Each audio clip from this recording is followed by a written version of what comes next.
ऐसी मशीन लगाऊंगा, इस साइड से आलू घुसेगा, उस साइड से सोना निकलेगा, इस साइड से आलू डालो, उस साइड से सोना निकालो, इतना पैसा बनेगा आपको पता नहीं होगा क्या करना है पैसे। ऐसी मशीन लगाऊंगा, इस साइड से आलू घुसेगा, उस साइड से सोना निकलेगा, इस साइड से आलू। पत्थर चलाने पर गोली चला दोगे? पत्रकार यही बोल रहे थे, जिन्होंने पत्रकार वो क्या कहते हैं पत्थर चलाए हैं वो मासूम नहीं है, तो क्या वो हैवान हो गए, वो आतंकवादी हो गए? लेकिन हिंसा का समर्थन। अरे भाई, तो पत्थर चलाने पर गोली चला दोगे? उधर से सब कुछ आ सकता है। बताओ जी, ये दिल्ली पुलिस इन मासूमों पर कितना ज्यादा अत्याचार कर रही। ये बेचारे अब ढंग से पत्थर भी नहीं चला सकते क्या?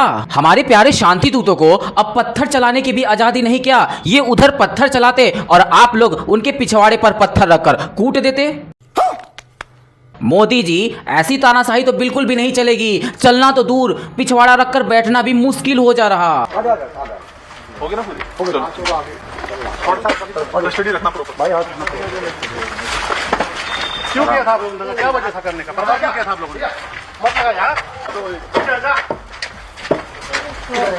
ये वही प्यारे दुलारे बेचारे शांति दूत हैं। जब दिल्ली के तुर्कमान गेट पर अवैध कब्जादारियों को हटाया जा रहा था, मतलब बुलडोजर एक्शन के बाद, ये वही प्यारे शांति दूत हैं जिन्होंने पत्थर चलाया था, पत्थर फेंका था। हो गया ना पूरी? हो गया।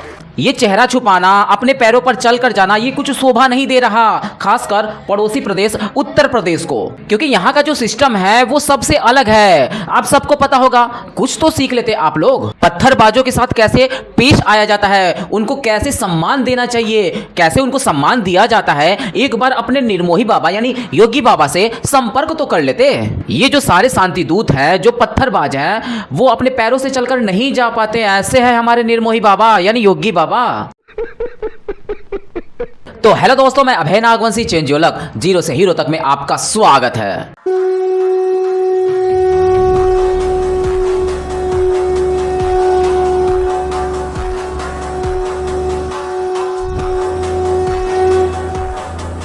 करीब 100-150 के करीब उपद्रवी थे यहाँ पे, जिन्होंने पुलिस में पथराव किया, और उनमें से 5 को काबू कर लिया गया और बाकियों की भी हमारे पास इमेजेस हैं, उनके भी कार्रवाई की जाएगी। सर, चिन्हित कर किया गया है कुछ लोगों को? बिल्कुल चिन्हित किया गया है, क्योंकि हमारे पास बॉडी वॉर्न कैमरास थे, वहाँ पे उनकी इमेजेस आई हैं प्रोटेस्टर्स की, स्पेशली जो प्रोटेस्टर्स में जो ये स्टोन पेल्टिंग कर। दोस्तों, यह पूरा मामला तुर्कमान गेट यानी फैज इलाई मस्जिद के पास आसपास इंक्रोचमेंट का है। मस्जिद के आसपास काफी अतिक्रमण किए गए थे, जमीनों पर कब्जा किया गया था, तमाम ऐसे कार्य किए जा रहे थे जो शोभा नहीं देता सिस्टम को, और वो भी सरकारी जमीन पर। उसके बाद दिल्ली एमसीडी कोर्ट के आदेश पर बुलडोजर एक्शन लिया गया, ध्वस्त किया गया कब्जाधारियों को। लेकिन ये सारी जो चीजें हो रही थी, मतलब बुलडोजर एक्शन, ये हमारे शांति दूतों को बिल्कुल भी नहीं पसंद आया। इसलिए वीडियो बना बनाकर लोगों को, अपने भाइयों को इकट्ठा करने लगे, दंगा भड़काने का प्रयास करने लगे। अच्छा, अस्सलाम वालेकुम मेरे भाइयों, ये देखो जो दरगाह फैजलाई का मैटर चल रहा था भाई, देखो आज इन्होंने देखो बिल्डोजर भी बुला लिए हैं और इनकी पूरी मिलिट्री भी आ गई है भाई। देखो आप, ये देखो हज मंजिल है तुर्कमान गेट पे भाई साहब, इनकी पूरी मिलिट्री भी लगी हुई है और ये मीडिया वाले आए हुए हैं भाई। ज्यादा से ज्यादा लोग भाई दरगाह फैजलाई पे पहुंचे, आप लोगों से भाई हाथ जोड़ के गुजारिश। ऐसे ही तमाम शांति दूत थे जो रात को 12-1 बजे निकले थे। अरे वो तो पॉकेटमारी के लिए निकले थे, लेकिन पुलिस को देखकर, बुलडोजर एक्शन को देखकर वो पॉकेटमारी को छोड़कर भीड़ जुटाने का कार्य करने लगे, पुलिस को पत्थर मारने का काम करने लगे, जिसमें 5 पुलिस वाले घायल भी हुए। जिसके बाद पुलिस वालों ने अपना काम किया और इनको पकड़कर जमकर पेला, वहां भी मारा, तोड़ मरोड़ कर पेला। अभी बहुत लंबी लिस्ट है शांति दूतों की जिनको अभी पेलना बाकी है। भाई आज जो भी कुछ हुआ हमारी तुर्कमान गेट वाली मस्जिद पे, दरगाह फैजलाई वाली मस्जिद पे, सब इसकी वजह से हुआ है। इसने ही हमारी मस्जिद को अवैध बताया था, ना तो वो दंगे फसाद होते, ना तो हमारे घरों के आगे आंसू के गैस के बम फेंके जाते हैं, और ना तो ये सब होता, बुलडोजर चलते हैं। सब इसकी गलती है, इसकी एक दफा शक्ल देख लो। आज हमें बहुत गुस्सा आ रहा है, शुक्र मानो, बस मैं कुछ कहना नहीं चाहता, मेरा इस टाइम हमारा खून खुला। बोल दो मियाँ, सब कुछ बोल दो, जो दिल में है सब बोल दो, वरना ये वीडियो जब पुलिस के हत्थे चढ़ेगी तब देर हो जाएगा।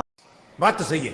पहले से ही बोल देना बेहतर है। दोस्तों, इनका नाम प्रीत सिरोही है। इनके ही प्रयासों से, इनके ही मेहनत से जो अतिक्रमण था, जो मस्जिद के आसपास अतिक्रमण था, उसको खाली कराया गया। लेकिन इन जाहिलों, इन अनपढ़ों, इन मदरसा छापों का ऐसा बोलना था कि इन्हीं के कारण फैज इलाही मस्जिद को अवैध बताया गया। लेकिन जो सच्चाई है, अब देखिए। तो चलिए शुरू करते हैं। हमारे मंदिरों पर रहम करिए, हमारे मंदिरों पर रहम करिए मौलाना साहब। हम मस्जिद के लिए कोर्ट गए ही नहीं। हम मस्जिदों के लिए कोर्ट नहीं गए मौलाना साहब। मैं भी कह रहा हूं, हमारे पूजा स्थल तोड़े, हमारे मंदिरों को टारगेट मत करो मौलाना साहब। हमें यहाँ इस देश में रहने दो, हमारे मंदिरों को टारगेट मत करो। हम मस्जिद के लिए कोर्ट नहीं गए, आप कोर्ट की पिटीशन निकलवा लीजिए। घंटा पिटीशन निकलवाएंगे ये मौलाना जी, क्योंकि पिटीशन निकलवाने के बाद उसको पढ़ना भी होगा, जो इनसे बिल्कुल नहीं हो पाएगा। क्योंकि भाई इनको जो है केवल फटना आता है, फट जाना आता है। इनको जो अफवाह बताया जाता, ये उसी को सच्चा मान लेते हैं। बाकी जो फैज इलाही मस्जिद है, अभी भी वहीं पर है। जोर जोर से बोल के लोगों को स्कीमें बता दे। इस वक्त हम गाजा में नहीं खड़े हैं, इस वक्त हम दिल्ली में खड़े हैं। और जो मलबा है अवैध निर्माण का, जो फैज़ इलाही मस्जिद के ठीक बगल में अवैध निर्माण था, जो लोग फर्जी अफवाह उड़ा रहे हैं ना कि मस्जिद को कुछ किया गया है, मस्जिद पूरी तरीके से सुरक्षित है, मस्जिद को कुछ नहीं किया गया है। हाँ, ये तस्वीर आपको जरूर दिखाएंगे यहाँ पर कि बुलडोजर की कार्रवाई अभी भी अवैध निर्माणों पर चल रही है। देर रात 32 बुलडोजर थी और इस वक्त भी आप देख लीजिए कि कितनी बुलडोजर जो है वो यहाँ पर आपको नजर आ रही है। यही है सच्चाई। मामला मस्जिद का बिल्कुल नहीं, बल्कि अवैध कब्जाधारियों का है, जिनको हटा दिया गया, जो पूरी तरह से मैदान बना दिया गया। बाकी इन अनपढ़ों, इन मदरसा छापों का क्या ही कहना। काफी दिन हो गया ये दिल्ली में पत्थरबाजी नहीं कर पा रहे थे, तो इन्होंने सोचा भाई अच्छा मौका है, दस्तूर भी अच्छे हैं तो मजा ले ही लेते हैं। मजा आया। अब जो दिल्ली की पुलिस है, एक एक करके पूछ रही, बेटा अब्दुल मियां, आखिर तुम्हारे हिस्से में कितने पत्थर आए थे? उसी हिसाब से उनको सम्मान दिया जाएगा, उनकी सर्विस की जाएगी, उनको पेला जाएगा। सब्र कर रहा है कि कोई करता, हिंदू नहीं कर सकता सब्र है क्या? पुलिस को पीटना, उन पर पत्थर बरसाना? कौन कह रहा है? अब जब नाजायज करेंगे तो पब्लिक ने कराया ना। आप ये बताइए, मुसलमान के हर जगह मिटा रहा है, वहाँ ये अवैध है, ये अवैध है, ये अवैध है। अब यहाँ आ गए, यानी कि चिड़ियों के छत्ते में हाथ डाला इन्होंने। और यहाँ के मुसलमानों का सब्र देखो, कुछ नहीं कह रहा। ये घर वालों की बुजुर्ग बेगम है, अरे उन्हीं पत्थरबाजों की अम्मी जान है। इनका ऐसा बोलना है कि छत्ते में हाथ डाल दिया पुलिस वालों ने, पत्थर तो खाना ही पड़ेगा। लेकिन दोस्तों, हम आपकी जानकारी के लिए बता दें, जो इनकी औकात है ना, वो 5 किलो वाले राशन से ऊपर नहीं है। अगर सरकार वो भी बंद कर दे तो इनके 12 पिल्ले और ये भीख मांगते नजर आएंगे। लेकिन इस बुजुर्ग बेगम का सोच तो देखिए, छत्ते में हाथ डाल दिया तो पत्थरबाजी तो करेंगे ही। काफी दिनों से फैज इलाही दरगाह पे नारियल का काम मेरा होता है और हमारी बीवी नारियल का बेचती है और हम भी बेचते हैं। और बाकी जो भी सरकार कर रही है बिल्कुल बढ़िया कर रही है और अच्छा कर रही है। मैं बहुत बहुत धन्यवाद देना चाहता हूँ कि सरकार, रेखा गुप्ता जी को और मोदी जी हमारे सही है, सहयोग मैं देना चाहता हूँ। बिल्कुल धन्यवाद, ये बिल्कुल बढ़िया काम कर रहे हैं। गरीब को कुछ नहीं पूछते थे, आज ये 25 से 30 हजार रोज शादी का लेते थे गरीब आदमी से या अमीर आदमी से, और ये खत्म हो गए। अब इसकी आकर हो गया खत्म। मस्जिद को छोड़कर पूरी सफाई किया जाए। जो भी शादी होता था उससे 20 से 25 हजार लेता था। हाँ, और ये पैसे कहाँ जाते थे? ना अनाथ आश्रम में, न मदरसे में, न कहीं पे। ये पैसे का कोई पता नहीं। ये सरकार को मैं ये भी पूछना चाहता हूँ, इतने दिनों से पैसे का ही पता लगना। बिल्कुल चाचा जान, बिल्कुल आपके आरोप और सवाल दोनों जायज हैं। वहां कब्रिस्तान था, कब्रिस्तान तो नीचे चला गया, ऊपर बन गया मैरिज हॉल, हो रहा था वहां जश्न। बेचारा अब्दुल जो है नीचे सोच रहा होगा कि हम मर गए हैं या फिर नशे में हैं, क्योंकि हल्का हल्का गाना तो सुनाई दे ही रहा होगा, कानों में आवाज तो हल्की सी जा ही रही होगी। कुबुल कुबुल का जो खेला होता था, बेचारा अब्दुल जो है कंफ्यूज रहा होगा। लेकिन अब टेंशन ना लीजिए, सारा कंफ्यूजन दूर कर दिया गया है, पूरा मैदान बना दिया गया है, साफ कर दिया गया है। भाई ने बोला करने का तो करने का। ये रात को आए, रात के 1 बजे के टाइम तोड़ने लग गए और तोड़ते तोड़ते एकदम पुलिस ने पथराव कर दिया, फिर इधर से भी पथराव कर दिया। तो ज्यादा पथराव पहले पुलिस ने किया? हाँ, मतलब एक सेटिंग के हिसाब से ही होता है, हर चीज होती है। तो ये मतलब सेटिंग क्या, मतलब थोड़ा सा समझाने के कुछ ना कुछ तो मकसद है। जब अच्छा, आपको कैसे पता? आप थे वहाँ पे? नहीं, हम नहीं थे, मतलब पब्लिक तो थी ना। पुलिस आए, फिर उसके बाद वो आए, उसके बाद फिर पब्लिक ने पथराव थोड़ा बहुत करा। बच्चे होंगे यहीं के बच्चे? हाँ, छोटे छोटे बच्चे होंगे, नादान बच्चे होंगे कोई ना। अच्छा, जो पत्थर चला रहे वो नादान बच्चे थे? हो सकता है सर। ये कैसे हो सकता है दादा कि नादान बच्चे पुलिस वालों पर पथराव कर रहे हैं? वो नादान बच्चे कैसे हैं? छोटे छोटे बच्चे उनको क्या मालूम। बिल्कुल सही बोल रहा ये वाला मुल्ला। ये जो पकड़े जा रहे हैं, ये जो वीडियो बना बनाकर शांति दूतों को इकट्ठा कर रहे हैं, बच्चे ही तो हैं। ये रात में अपने अम्मियों का दूध पीकर सो रहे थे, लेकिन जैसे ही पुलिस का सायरन सुनाई दिया, अम्मियों का दूध छोड़कर भाग निकले बाहर। बड़े खतरनाक लोग हैं। पुलिस वालों के साथ पत्थर खेलने, इन जाहिलों की जहीनियत ही ऐसी है। पत्थर मारने वाले बच्चे होते हैं और जो फट जाते हैं वो बेहद ही मासूम। अच्छा हिंदुस्तान की राजधानी में सरेआम रात के 12 बजे तुम डकैती मारने गए थे या फैसला करने गए थे? दुनिया में कभी किसी ने सुना है?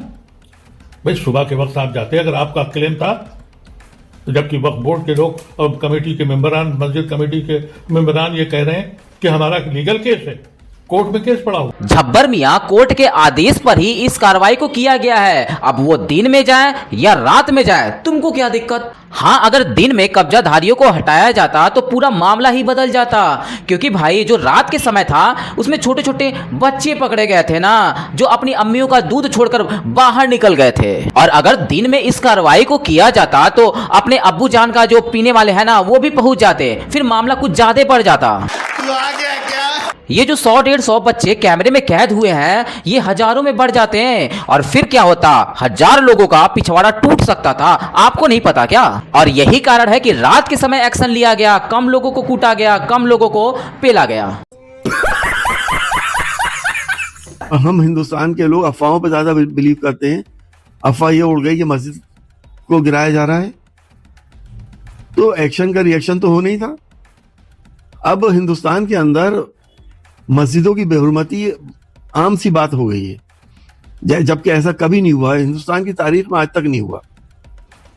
1500 साल की तारीख आप उठा के देख लें, जितनी बेअदबी मस्जिदों की इस दौर में हो रही है, इससे ज्यादा पहले कभी नहीं हुआ। चीजें जिंदगी में पहली बार ही होती है अखिलेश मियां के चचा जान, लेकिन आप दोनों बातों को एक साथ नहीं बोल सकते कि लोग अफवाहों पर ज्यादा ध्यान देते हैं।